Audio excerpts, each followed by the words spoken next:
O si me basta. Brindamos por un nuevo video. Saluchi. Bueno, ¿escucharon hablar alguna vez sobre las monjas poseídas? ¿De quién estoy hablando? De María de la Crocifissa de la Concesión, ¿era? Siempre me olvido el nombre y me sale como el orto. Concesione. María Crocifissa de la Concesione. Y después la otra es María Rosenthal. Bueno, ya la gente que vio el video de la papisa, ahí medio que dije un poco de qué se trata la historia de María de la Crocifissa. De María I, vamos a decirle. De la María I, que es una monja que fue poseída supuestamente por el demonio y dejó una carta. Que cuando estaba poseída por el diablo, escribió una carta que tiene muchos mensajes. Y estos mensajes fueron descubiertos, o sea, lo que significaba, hace 5 años aproximadamente. O sea, hace poco. Y esta es una historia que tiene más de 300 años. Un montón. Y después en el caso de María Rosenthal, esta es una historia bastante fuerte también porque tiene que ver con una monja que supuestamente estaba poseída y la terminaron de decapitar y hasta el día de hoy esa cabeza está en una caja de madera con su sangre y un rosario en la cabeza. Es terrible. Pero estas historias son bastante largas, bastante fuertes y tienen un montón de cosas piolas. Así que vayamos directamente a eso. Para conocer la historia de María de la Crocifissa de la Concesión y de María Rosenthal, tenemos que ir al inicio. ¿Y empezamos? Vámonos.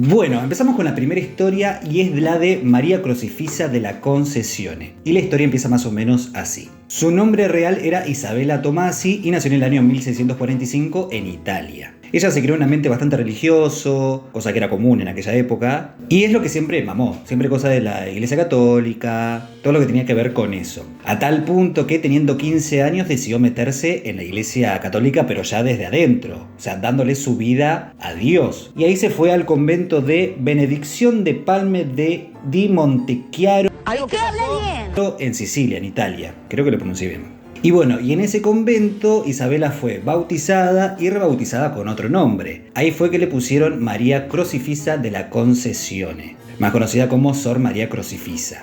Y hasta ahí todo bien, ella le dedicaba su vida a Dios, a la Iglesia Católica, todo lo que tenía que ver con eso, y estaba todo bien. Era lo que ella había decidido. El tema es que todo empieza a cambiar de un día para el otro, o más progresivamente en realidad, cuando empieza a tener actitudes diferentes, actitudes raras, cosas que no tenían mucho sentido. Se ponía a gritar, se retorcía en el suelo, cambiaba la voz, gritaba, no sé, hacía un montón de cosas que no era común. O sea, como no la habían conocido así, de golpe porrazo empezó a hacer esas cosas, que era rarísimo. Y ella dio una justificación de por qué tenía esas actitudes diferentes. Ella decía que estaba poseída por el diablo. A ese nivel. Decía que el diablo quería que ella le dé la espalda a Dios y empieza a pecar en contra de su voluntad. O sea, que empieza a hacer cosas malas. Y ella como medio resistía, como que no quería, pero el diablo estaba ahí como medio hablándole, diciéndole las cosas que tenía que hacer. Y eran cosas bastante turbias. Ella como medio que luchaba en contra de ese diablo que quería poseerla. Y es por eso que tenía esas actitudes de estar retorciéndose en el suelo, de tener actitudes raras. Incluso a tal punto que ella cuando se acercaba al altar de la iglesia, donde está siempre el cura y demás, ella siempre se ponía a gritar y empezaba a hacer cosas muy raras. Como que no tenía sentido y ella eso justificaba con que el diablo la poseía y cada vez que se acercaba a una parte importante de la iglesia, el diablo se manifestaba de una manera peor.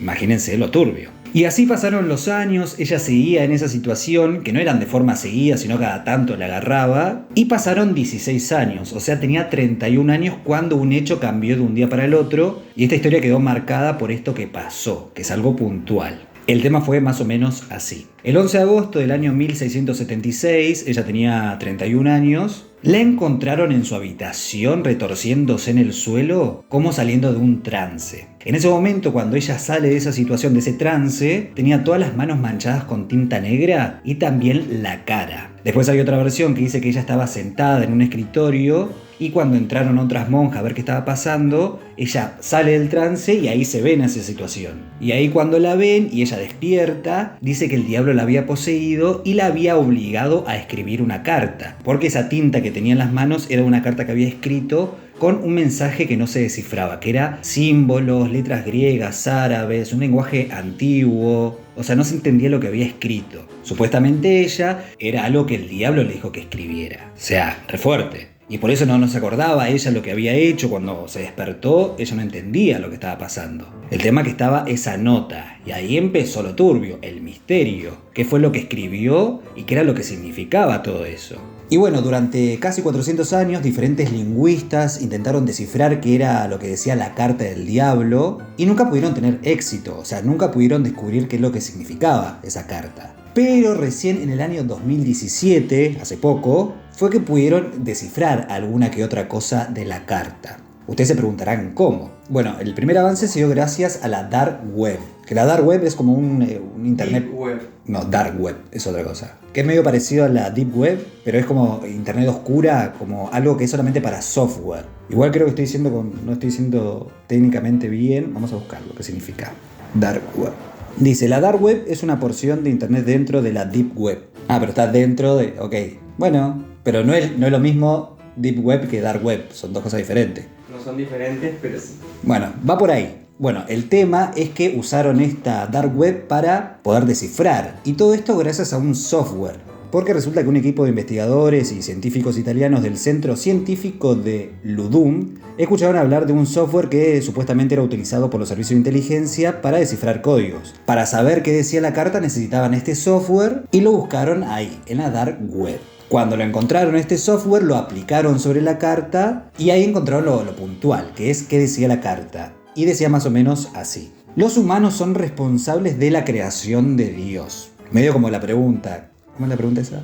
¿Dios creó al hombre o el hombre creó a Dios? Bueno, acá María Crucifisa lo estará respondiendo.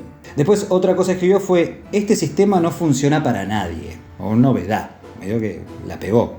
Dios cree que puede liberar a los mortales. Y ahí entra como una dicotomía de que cree en Dios pero a la vez no, porque primero dice como que Dios fue creado por los hombres y después dice que Dios cree que puede liberar a los mortales. Eso es raro. Después hay otro que dice, tal vez ahora Estigia está seguro, que eso no sé qué significará. Si ustedes saben más o menos a qué puede referirse eso, pues creo que tiene que ver algo con el infierno, con algo del mito este del infierno, de las aguas, algo así. Lo repito, tal vez ahora Estigia está seguro. ¿Qué es Estigia? A ver, Estigia. Me encanta porque vamos haciéndolo el video en este momento. En la mitología griega, Estigia es como laguna del infierno mitológico. Claro, tenía que ver con eso, con algo más del infierno. Bueno. ¿Cuál es la frase? Tal vez ahora Estigia está seguro. No sé, para analizar, si ustedes tienen alguna opinión en cuanto a esto o creen saber qué significa, déjenlo en los comentarios. Y después el último es, Dios y Jesús son pesos muertos. Es muy amplio. ¿Qué querrá decir con pesos muertos? No lo sé. ¿Vos qué supones que puede llegar a hacer? ¿Viste los boxeadores que están pesos pluma? No, creo que tenga que ver con eso. Pesos muertos, como algo que carga la sociedad, que carga la humanidad con eso. Yo creo que va por ahí. Pero bueno, el director de este grupo que tradujo la carta, que era Daniele Abate, él dijo lo siguiente. La carta parecería estar escrita en taquigrafía. Especulamos que Sor María creó un nuevo vocabulario utilizando alfabetos antiguos que tal vez conocía. O sea, como que trató de decir su pensamiento y que no sea fácil descifrarlo. Porque imagínense, si ella decía todo esto y lo dejaba por escrito y la descubrían, tranquilamente la podían haber matado por herejía. Tranquilamente. Porque era fuerte lo que decía. Para una persona que está dentro de la iglesia, decir como que Dios lo creó el hombre, era como medio a la hoguera. Después hay otras versiones que decían que María Crucifisa en realidad tenía como una especie de esquizofrenia, como que estaba mal de la cabeza, por eso pasaba todo lo que pasaba, por eso hacía todo lo que hacía. Y lo que dice este director que mencioné antes fue lo siguiente. La imagen del diablo suele estar presente en estos trastornos. Nos enteramos por los registros históricos de que todas las noches gritaba y luchaba contra el diablo. Medio como que dicen que en realidad tenía un problema neuronal. ¿Neuronal se le dirá? O un problema más psiquiátrico, por eso es que actuaba así. Pero bueno, es una suposición. Es algo así como la película esta, El exorcismo de Emily Rose, que medio que la familia creía que estaba poseída, pero después médicos querían, algo así era, ¿no? Como que los médicos, y por eso fue el juicio, como que los médicos querían corroborar que... ¿Qué juicio? El juicio del exorcismo de Emily Rose. ¿No la viste? Bueno, tenés que verla. Bueno, fue medio algo así. Como que hay una parte que dice que eran problemas mentales y otra como que estaba poseído, como que entra en esa dicotomía, que era realmente lo que pasaba. Bueno, en este caso de María medio igual. si estaba poseída o tenía algún problema mental. ¿Ustedes qué opinan en cuanto a esto? ¿Creen que una persona puede llegar a ser poseída y obligada a escribir una carta? Déjenlo en los comentarios. A mí me encantó esta, me gustó. Pero bueno, vamos a la próxima, que esta también es bastante turbia, y es la historia de María Rosenthal, que es una monja también poseída, supuestamente. Pero bueno, antes un poquito de vino y seguimos. Bueno, la historia de María Rosenthal es bastante fuerte porque es una mujer que estaba poseída supuestamente y la iglesia decidió decapitarla porque creían que estaba poseída. Y lo turbio también fue que esa cabeza de María la pusieron adentro de una caja de madera. Así de terrible. Pero la historia empieza más o menos así. Corría el año 1742 en un pueblo llamado Hohenwald. Creo que se dice así. Y Johannesburg, Alemania.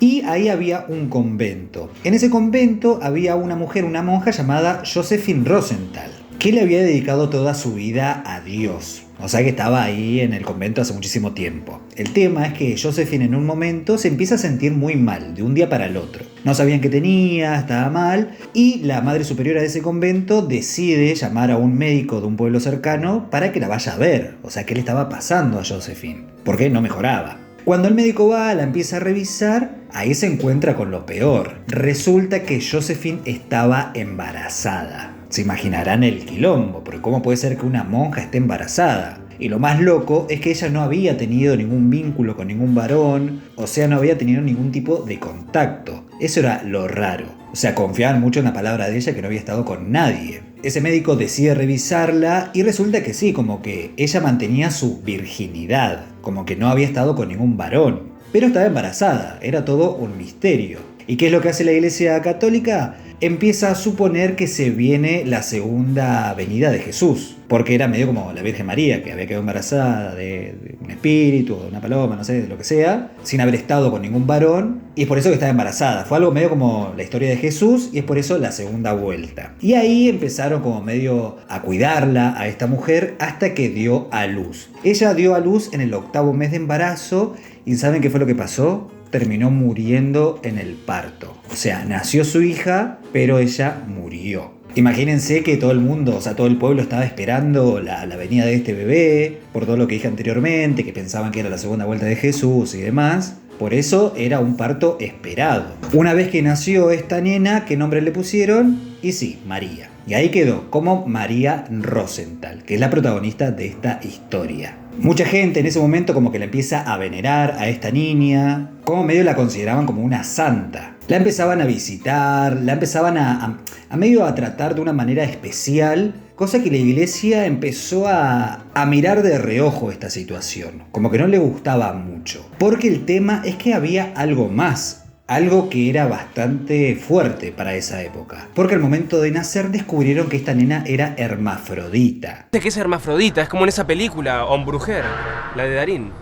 ¿Pero qué tiene de abajo? Imagínense que en esa época ser hermafrodita era directamente vinculado a algo con lo demoníaco. O sea, como que decían que estaba poseída por el diablo, por la forma en que nació. Como ser hermafrodita era algo demoníaco, básicamente. Bueno, seguramente ya saben lo que es hermafrodita, que tiene una persona que tiene órganos sexuales masculinos y femeninos, todo en la misma persona. Y bueno, con el avance de los años, María fue como medio humillada y maltratada por gente de la iglesia, por monjas y sacerdotes, por esto de que sea hermafrodita. E incluso le impedían salir del monasterio, o sea, la tenían así, cagando. A raíz de esto, María escribe un libro donde empieza a contar todos los maltratos que sufría por parte de la gente de la iglesia, los abusos que tenía, todo lo malo que le hacían. Pero acá se viene una parte puntual de qué fue lo que pasó con ella, qué fue lo que hizo la iglesia con María. Para que el nombre de María no se viera manchado por esto y que la gente no deje de tener fe y demás, la gente de la iglesia diseñó un plan bastante turbio. Decidieron que María tenía que morir a los 33 años, así como Jesús, para que la gente siga creyendo en la iglesia y vincule a María como algo milagroso, como una especie de santa y que no la vean como algo diabólico. Que en realidad lo que la veían como algo diabólico era la gente de la misma iglesia, pero decidieron llevar a cabo ese plan. Pero no todo va a quedar ahí, porque María descubre lo que iban a hacer con ella y una de las versiones dice que ella en realidad se mató, se cortó el cuello antes de que la gente de la iglesia la mate. O sea que ella misma se suicidó. Y sí, uno mismo se suicida. O sea, así de fuerte. Pero después de la muerte de ella no se viene algo lindo, porque acá también sigue lo turbio. Porque la iglesia decidió decapitarla, o sea, sacarle la cabeza, guardarla en una caja de oro con un rosario, con agua bendita, con sangre y una nota. Todo eso en una caja, o sea, la cabeza de ella estaba en una caja. Y eso decidieron guardarlo. Porque seguían creyendo de que estaba poseída y con esa forma hacían que el diablo no salga de ella. O sea, por eso decidieron guardarla. Así de turbio. Pero después hay otra versión que es como la más fuerte, que dice que ella a los 33 años tiene una muerte súbita. Y ahí, como esto estaba vinculado, seguía con lo diabólico, decidieron ahí cortarle la cabeza, poner en la caja todo lo que dije anteriormente, pero cuando estaban sacándole todas las cosas del cuerpo, descubrieron que ella también estaba embarazada en ese momento. Y esta versión lo que dice es que dio la explicación de cómo fue que ella estaba embarazada sin haber estado con ningún hombre, y explicaba también el hecho de que su madre también había pasado por lo mismo. Bueno, según esta leyenda, es que ella como medio se autofecundó. Igual creo que no es, o sea, no es posible que esto pase. La autofecundación creo que es más en animales o en plantas, pero en los humanos no. Pero es lo que dice esta leyenda, que es raro. No sé si alguien sabe específicamente en cuanto a esto. Yo lo que busqué en internet en cuanto a la autofecundación, medio que no habla solamente de las plantas y de los animales, de los humanos es medio imposible. Pero si alguien tiene más información, déjenlo en los comentarios. El tema es que esto justificó de que estaba embarazada sin haber estado con ningún hombre, el hecho de que sea hermafrodita y se autofecundó. Raro. Bueno, la cosa es que ella murió y hicieron todo eso. Pusieron su cabeza en un cajón y que ese cajón se quedó en el convento donde estaban, pero en un momento ese convento se incendió. Y ahí se prendió fuego casi todo menos este cajón, que eso era lo raro. Y ese cajón fue llevado a otro lugar, como medio fue perdido con el tiempo, hasta que lo encontraron en el siglo pasado. Y ahí hoy en día está en un museo. Y es por eso que a partir de los años 50 medio se popularizó esta leyenda, que es bastante fuerte. Imagínense de que porque era hermafrodita, creían que estaba endemoniada y a raíz de eso la decapitaron. Es un montón. Pero bueno, ustedes saben que yo como me pongo a investigar y a indagar, hay algo en cuanto a esta historia, en cuanto a esta leyenda. Bueno, resulta que esta leyenda, yo cuando la empecé a ver, empecé a indagar, a investigar, dije, wow, qué interesante, qué fuerte todo. Pero resulta que hay que decepcionar un poco que esta historia no es chequeable. O sea, es una leyenda, obviamente, las leyendas son poco chequeables, pero en teoría es una historia que se hizo hace poco, que se creó hace pocos años, por un chabón llamado Alex C.F., que es un artista que medio colecciona cosas, hizo un museo de cosas raras, como de animales raros, de duendes, de todas esas cosas, allá en Londres. Y fue que con esta cosa que creó, con este cajón de una cabeza, no sé qué, le armó como una historia, una leyenda, y es esta, la leyenda de María Rosenthal. O sea, la base de todo que yo encontré en cuanto a esta leyenda, todo termina en Alex, que está todo en la página esta del museo, que lo voy a dejar en la descripción del video, que tiene cosas interesantes, tiene historias y fotos y demás, pero ahí no pude ver si era algo que él creó, si lo sacó de algún lugar, es como que todo termina yendo ahí. Y a raíz de eso salieron varios videos, muchas noticias que hablan de la historia de María Rosenthal, que tranquilamente podría ser. Pero bueno, así fueron estas dos historias, la de las dos Marías, que son bastante fuertes, pero que son bastante entretenidas. ¿A vos cuál te gustó más? ¿La de María 1? La primera. ¿La que estaba poseída? La que es verdad. La otra es medio una leyenda o medio un mito. Pero bueno, la mía creo que fue la... Si hubiese sido verdad, ojalá sea verdad la segunda. La segunda me gusta mucho. Aunque la primera no sé. Pero no, la segunda. Ustedes dejen en los comentarios cuál fue la que más les gustó. También si tienen alguna otra historia, alguna leyenda, cualquier cosa la que quieren que díganme en los comentarios si lo hago. Acuérdense de compartir, de suscribirse, de comentar. Creo que con eso ya estamos. Espero que les haya gustado y nos vemos en el próximo video. Estoy poseído.